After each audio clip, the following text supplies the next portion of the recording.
Thanks for joining us. This afternoon, we are continuing our discussion on the future of the seed sector and how we can continue to contribute to sustainable agriculture after the COVID-19 crisis. We have gained many lessons from farmers, customers, and authorities in their responses to the pandemic.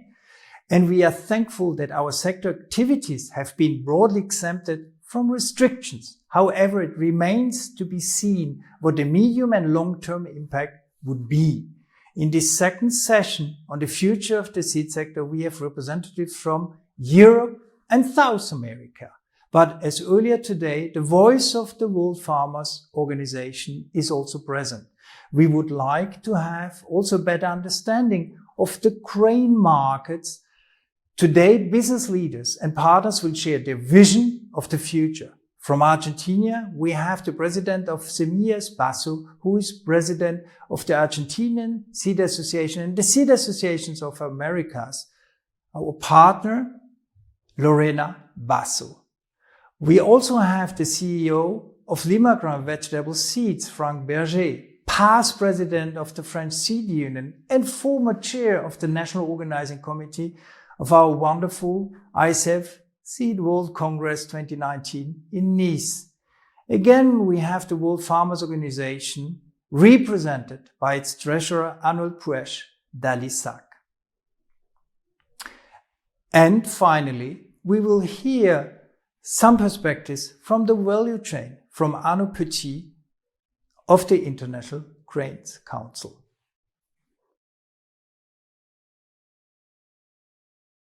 Good afternoon to all of you. Thank you, Michael, for inviting me to join the first ISF Virtual Congress. COVID-19 has placed us in a new normality. I was supposed to be in Cape Town, however, I'm in Buenos Aires in an empty office because of the home office, of course. Everything is in silence. A normal day in Latin American company would never be like this, I promise.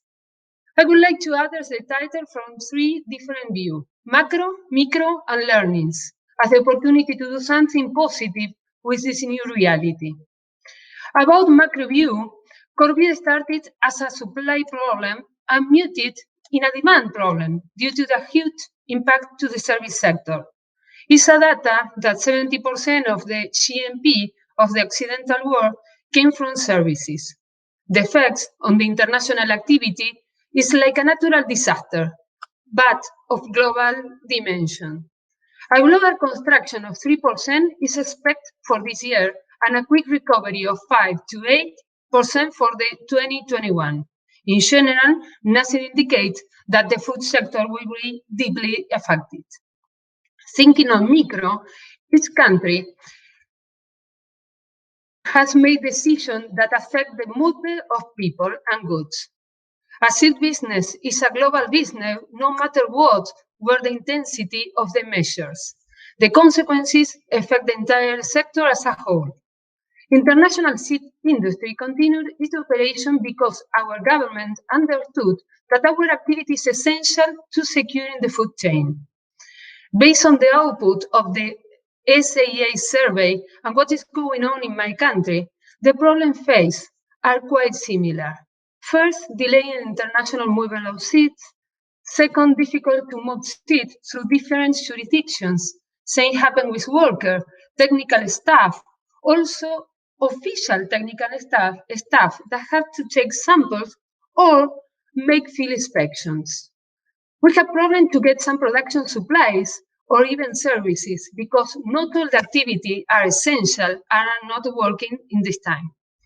Because of the implementation of COVID-19 protocols, some processes are a bit slow as usual, and in general, we support an increase of cost of operation.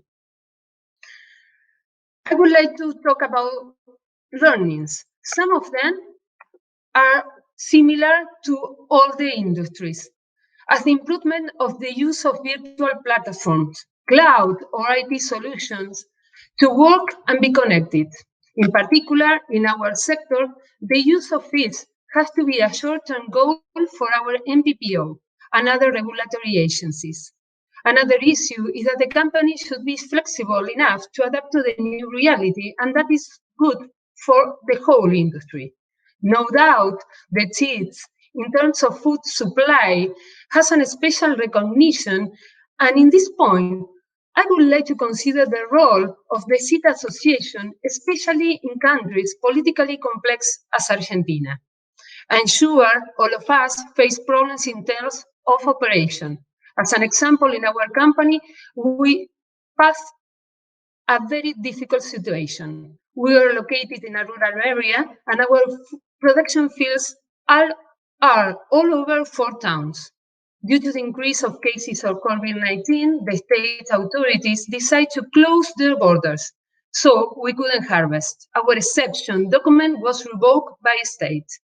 We needed to be quick to contact the authorities, transmit our issues, and the commitment that we could work and produce without putting our people or others at risk. We handed in the case to the National Seed Association, ASA, and immediately the professional extractors of public affairs were put into operation. During peacetime, the National Seed Association helped to anticipate changes on legislative or regulatory areas, and of course, to identify opportunity. But in the middle of the crisis, it helped us to define strategies and make it easier for us to access decision-making spaces. Because of the dynamic changes in the world and the increase of the demand of the society and consumers, I believe and support the role of the association as an active manager of the industry interest, wherever the level is, national, regional, or international. COVID put us in a new world, full of doubt, where to be afraid pushed us to look for new and creative ideas that maybe we never thought for our business. But a president said in a difficult moment, do not forget that a rising tide lifts all boats.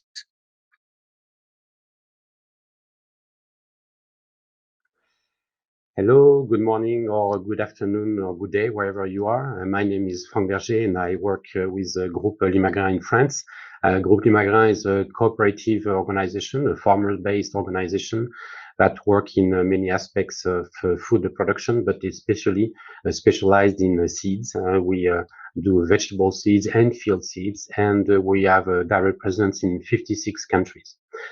So for this ISF Virtual Congress panel, what I would like to do is maybe testify a little bit how we have gone through this time, this fairly difficult times, both as Limagrain, but also as one of the members of the French National Seed Association, which I had the pleasure to be the president of for the last 3 years. For us, all started actually in China. We do operate in China, and since last January, our various teams over there had to actually do with the crisis, with the confinement, with the various restrictions, and it actually struck us on how complicated things were going, but also on how well organized the country was, and how people were complying with all of it. So, of course, when it started hitting Europe, we were a little prepared, but not completely, to the extension and to the extent of the changes that the COVID crisis has brought to our personal lives, and also, of course, to our professional lives. What I have to say here is that in Groupe Limagrain, but also I think in many seed companies across the world, we have seen that our people were both extremely engaged in what they do, extremely also conscious of what they needed to do to ensure their own safety, the safety of their families, and the safety of their co-workers. We, of course, have tried to provide all the necessary items that help them in maintaining this safety and all the good measures that we all know by now. But really what was striking is the level of engagement, how much people really wanted to get their job done. And they wanted to get their job done not only because it was a necessity or an economical necessity for the company or an economical necessity for themselves, but mostly because a lot of them felt that they were fulfilling a very, very essential piece of activity in the food chain.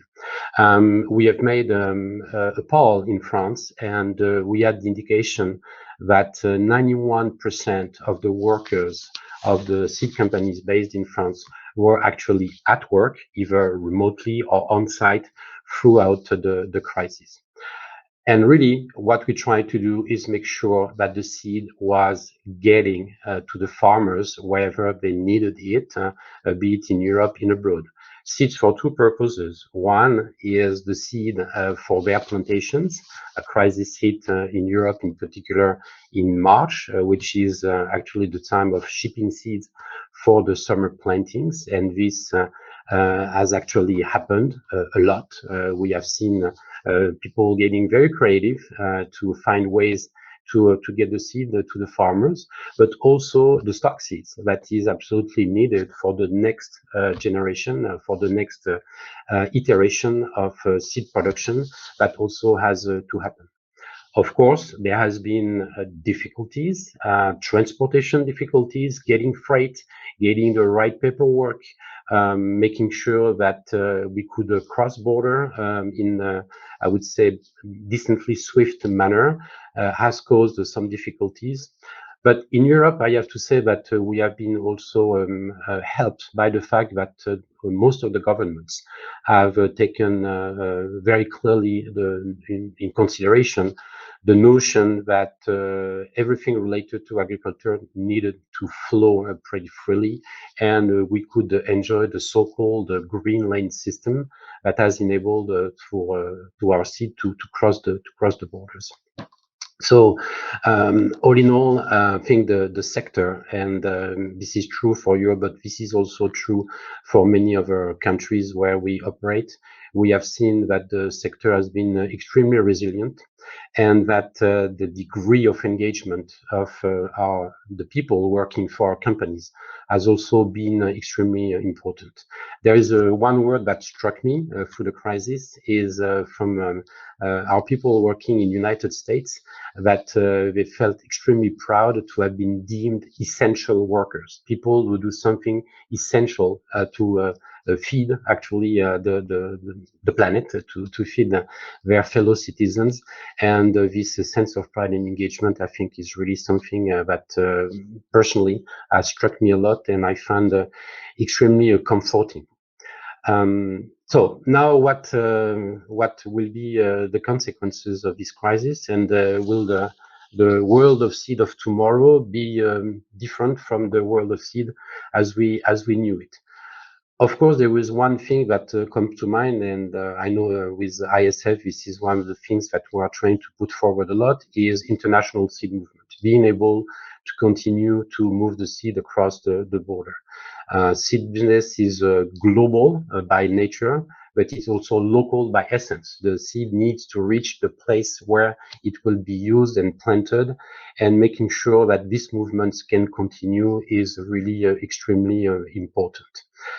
What has changed also is maybe that to a degree, farming, food production has changed a little bit in the eyes of the consumers, of our fellow citizens. I think people, and I hope, have a renewed appreciation for everything which is done to produce the food they need to feed themselves, to feed their families, and that the food chain is complex, is long, and needs that all the pieces work together in a very good harmony. Just a little anecdote here. In France, we were short of workers to pick fruits and vegetables in March and April, and there has been a platform launched, which was, it doesn't translate very well, but it was basically called, we need a workforce, we need arms for your plate. And for about 300,000 people have registered. About 15,000 of them have been actually employed for picking fruits and vegetables. But usually after one day, 25% of them just gave it up because it was just too physical to pick fruits and vegetables. So I think this also has put in the mind of people the fact that it just doesn't happen by miracle. And if the food reaches them, it's because people have put a lot of work, energy into this. One of the questions we might have also is on what are the impact on certain types of activities. So I mentioned the movement of seed. The other impact may be on the R&D. Creating new varieties for seed, which is what we do a lot in seed companies, requires to have a lot of trials, of screenings, of places where we experiment the new varieties, where we go and see the new varieties, and of course restrictions in the movement of people might hinder some of that. And I'm pretty sure that as we have also all experienced, we will see that there will be an enhanced use of some tools, in particular digital tools, digital imaging, to do all the phenotyping work, which is extremely important in what we do. We also see changes in the way we select the seeds or the places we select the seed for. We hear a lot of things about, in particular in Europe, about relocalization of the food production, making sure that the food is produced more locally, closer to the place where it is consumed. Maybe some of that will happen, and maybe it will have an influence on the features of certain varieties that we will crop. But I don't think there will be a major change. Again, what we do is global by nature, but local by essence. All the varieties that we develop are always meant for a specific use in a specific place. And even if some productions shift places a little bit, it will not fundamentally affect the way we work. But what it will do is that we will have surely to ensure that the seed we are producing will help and contribute to the development of maybe more resilient food production systems. We have the impact of the COVID, but of course, and on top of it, we have the impact of the climate change, and we see that we can have very adverse and sudden weather conditions happening. So resilience of food production system and agriculture through different types of varieties that are, again, maybe able to adapt more to various climatic conditions, surely will be something that we will see also in the future. Hello to everybody. I'm very glad to attend the ISF Virtual Congress. I am Arnold Puech. I'm a French farmer. I live in Normandy. I'm the leader of the European consultancy for the World Farmer Organization, and I am also the treasurer of this organization. I'm a crop producer of flax, wheat, barley, corn, rapeseed. I'm also a beef and chicken producer. The circular economy is part of way of farming. The current crisis has been teachers in many ways for our sectors. It is teaching us the importance of food production system. Any disruption to it affect people in a very little sense, both farmers and consumers. COVID-19 put all the food chain in trouble, and some countries have been more in trouble than others. And the consumers also have raised concern about the availability of food in supermarket. What are the challenges for the farmers? Farmers are resilient people, and we have, for the most part, been resilient in the face of this crisis. However, I would still like to share some challenges that farmers are having. First of all, producers have difficulty finding employees for harvesting, seeding, planting, depending on the crops.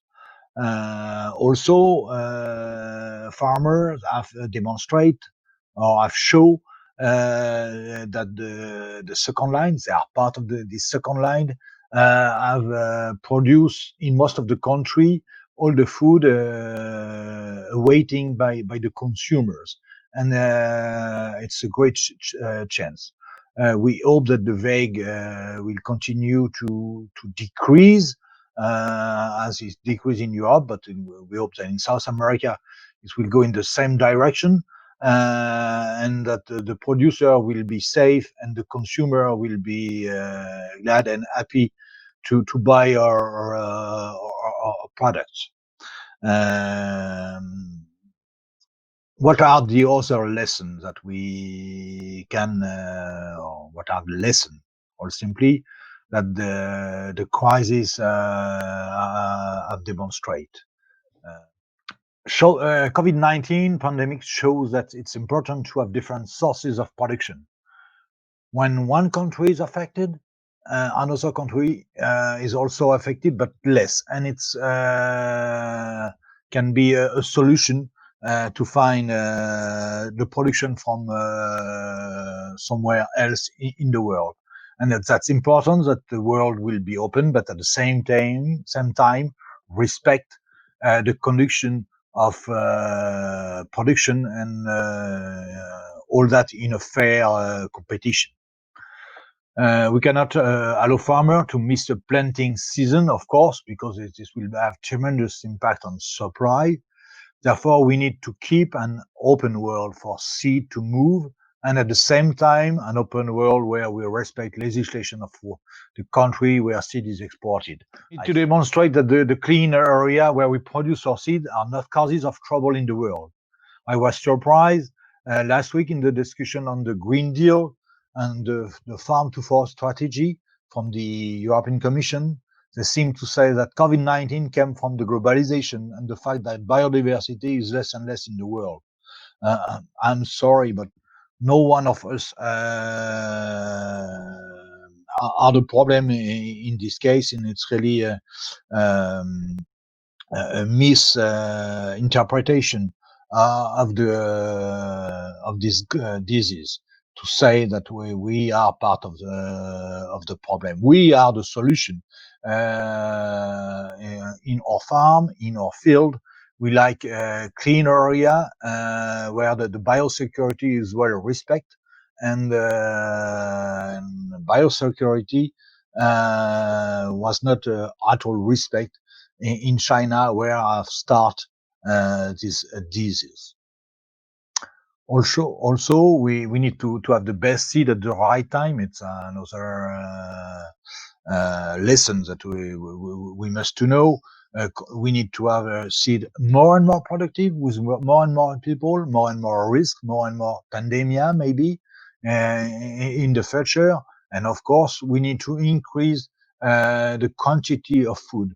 When in some country of the world, people are fighting to have food at this time, it's really one of the lesson of this pandemia, and we can't only answering by assuring, by giving the capacity to the farmer to produce more and to be more resilient with all this problem. And in the techniques and the grain, the seed is the space where you have full of techniques, where the farmer can find maybe the products that the consumer need to integrate in his plate. It's very bad to say, sorry. Once again, I will speak about Europe and the decision of the European Court of Justice 2 years ago have put the seed sector in trouble, and this is not good for the farmer. We are hoping to find the best solution, and seeds are the solution. In the seed, we have the material to provide food to all our citizens. Thank you for having this opportunity to speak with all of you, and I will be ready to answer to your question and to participate to this virtual panel. Thank you very much.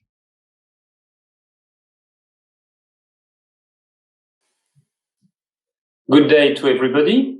My name is Arnaud Petit. I am Executive Director of International Grains Council.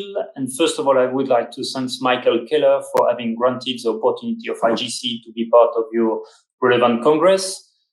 Seed sector is talking about life, when IGC is talking about trade and food security. So we are definitively close link, and I am very happy that we can share experience about the grains markets.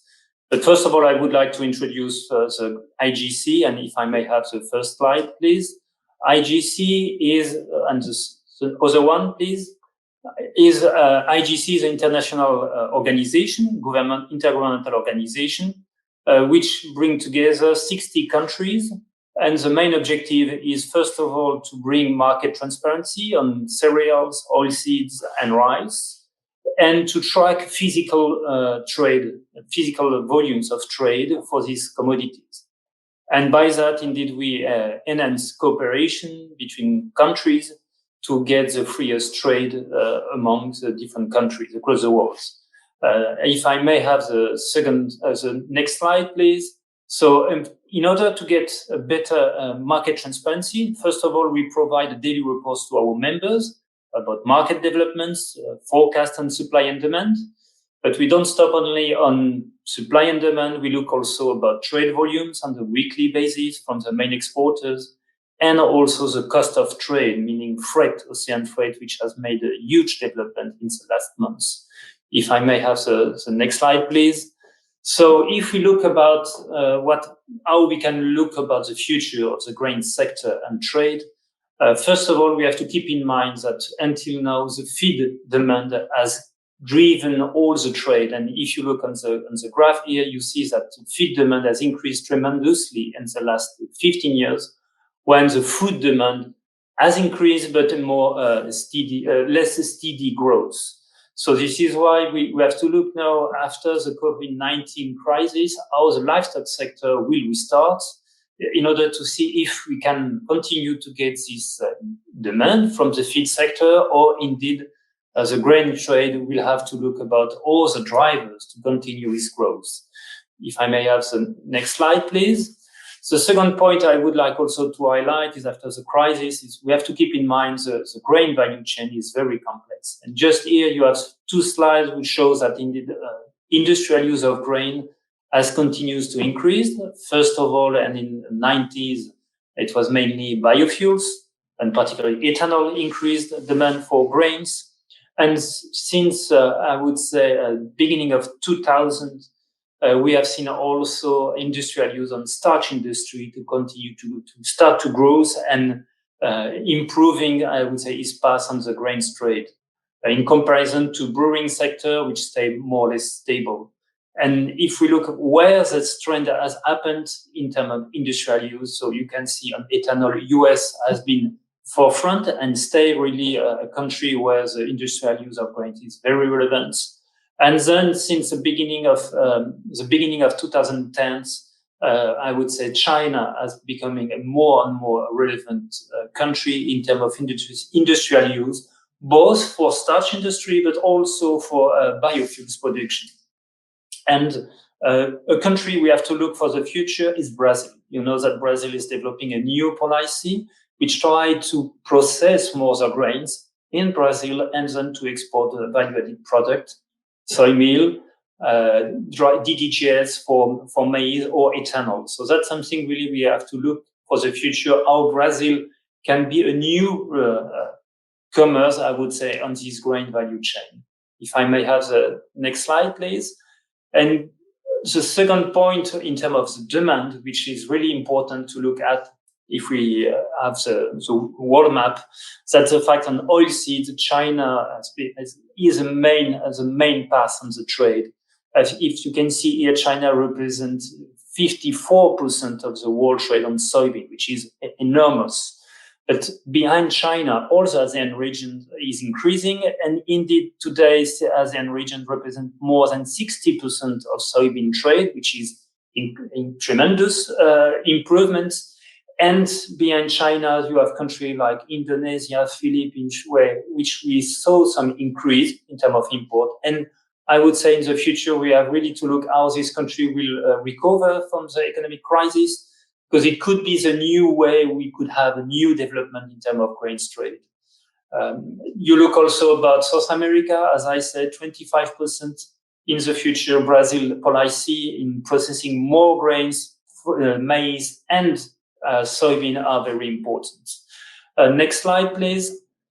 Then just a graphic just to remind that China definitively is a new global demand driver from the beginning of 2000.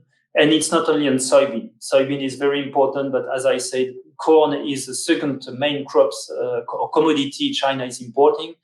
And we have really to look at the corn industry, on starch industry, and also biofuels, how China will cope with its objective to produce more biofuels in the future. So China, definitively a big player for the future to look at. Next slide, please.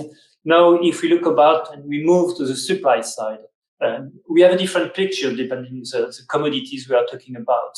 If you look wheat, first of all, more or less area is more or less the same with some flip-flop, if I may say so, in terms of areas, but more or less stable. And the main improvement in volume is linked to yields.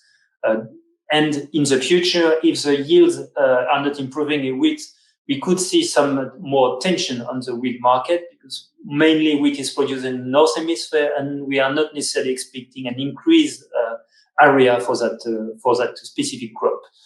Next slide, please. The second main crop is maize. And here you could see that in terms of areas, the maize has increased by jump. And the first jump definitively has been ethanol production, where we have seen a tremendous development. And now we see a small stagnation, I would say, in terms of area. But we could expect that we are maybe at the beginning of a new jump for the maize area, because maize has to face a new development on biofuels, but also the demand for feed in livestock sector. So we can see that yield increase will not be sufficient, and we need to continue to have this increase of areas and maize production. Next slide, please, where we will address soybean. Here, soybeans may be the most wonderful history on commodities because it has continuous increase in yield and areas, and it will not stop because we see that the vegetable protein demand is continued to increase strongly. Maybe what we can expect in the next decade that it will increase, but not at the same pace we had. We had some increase at 7% per year, which is enormous, incredible, amazing for the trade. But for the coming decade, maybe we will see an increase by cutting by half. So, but still 3% per year increase. It's a relevant dynamic market and trade. And yield is increasing, but I think there is still some margin of maneuver, I would say, to increase yield on the soybean sector. Next slide, please.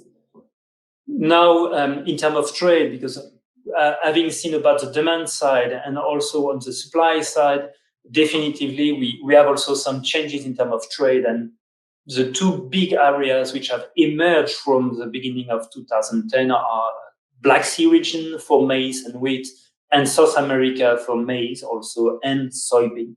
And definitively, you can see that where the US share is going down, indeed that two regions have increased tremendously. And it's not linked only to the weather condition. It is really because agroeconomical practices have improved, genetic have improved, but logistics also have improved. So that means now they are able really to be real competitors on the global grains market. And if you look at the next slide, please, you will see that indeed Brazil is continuing to increase in maize and soybean. And we don't see yet the limit because today Brazil can continue to increase its area of production. And also the currency rate, which has declined by 30% in the last 3 months, represent a real incentive for farmers to produce more.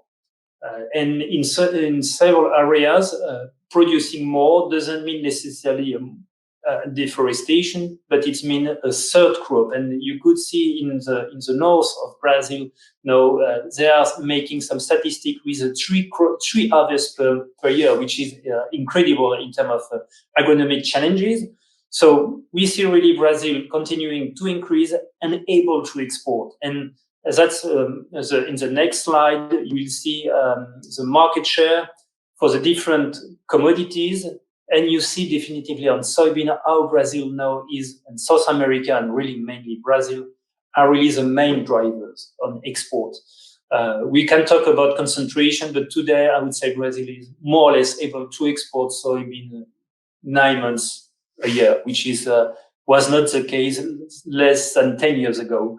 On the detriment of US. It is right that US at the moment is facing also some disruption linked to trade disputes. But we see really that now South America has a very, very high competitors on soybean market, where on maize, they will continue to be present, but we have seen Ukraine particularly to increase its presence or its footprint, I would say, on the maize market. And 2 years ago, they were even the second exporter. So definitively on maize, we have really a good balance between North and South Hemisphere. And on wheat, the situation has not moved so much between US, South America, and the Black Sea area. It has increased, but we see that there is always a balance, I would say, between the Black Sea region and EU. So there is this interconnectivity we have always to look at in the future. And now the next slide, to look at something new, and we have really to see how the COVID-19 crisis and the collapse of the oil market will act on the shipping sector. Today, we assess that 40% of the grain trade and ship has a journey than more than 30 days. So it means, first of all, that 75% of the 500 million tons of grains traded have moving via the ocean. And you could see that the cost of shipping on the right-hand side, the graphic with the blue line going down, this is the cost of freight, so the cost of transportation of the grains to destination. It went down from the last 3 months. We know the reason why, but we have to look at now in the future how the shipping sector could cope with a very low cost in terms of oil price, but also bearing in mind that all the coal sector is also in challenging situation. So there is less volume to transport in minerals. And what does it mean for the grain shipping sector? What does it mean for the bulk terminal? So there is something that we are really to look in the medium long term in terms of investment for the terminals to be more flexible in terms of loading or uploading grains or minerals. So that's something we are really to look in the future. And this is, I would say, the traduction in the graph on the right-hand side, where you see the trend or the price of the freight in the different routes. And you see that there is some divergence there, where in Europe, for example, you have more or less a flat development. But in South America, you have seen, due to huge investment to transportation and logistic at port, you see a huge increase of the cost of freight. So that's really something we have to look at, and how the freight sector could redesign also the competitiveness within the grains market. And today, we have not yet a clear view about what could happen in the future. Maybe the next slide, I would say, conclusion, that the grain sector has a good days in front of the COVID-19 crisis. Because first of all, we have to bear in mind that the volume has been shipped and transported despite the COVID-19 restrictions measures.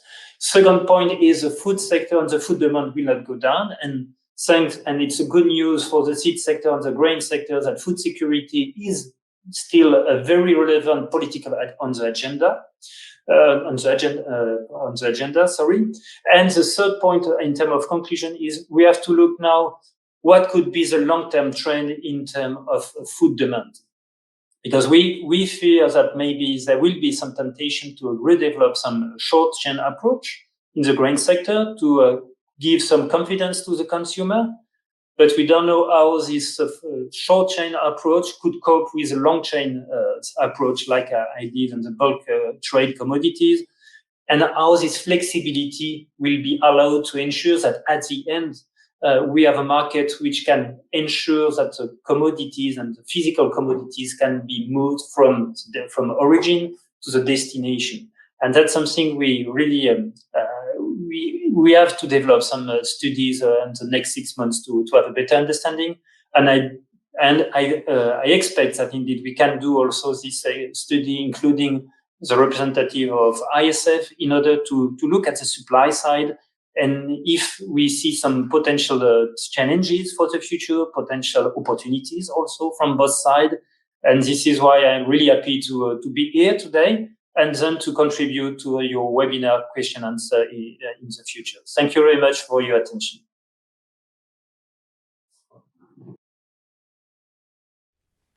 There you have it. Thank you so much to our speakers for their excellent statements. And now I would like to invite all of you to please join us as we bring back our speakers in the live panel discussion that immediately follows. You can use the live chat to take part in the discussion or ask questions to our speakers. So please do join us in the next part by clicking on the live session right after this. See you there.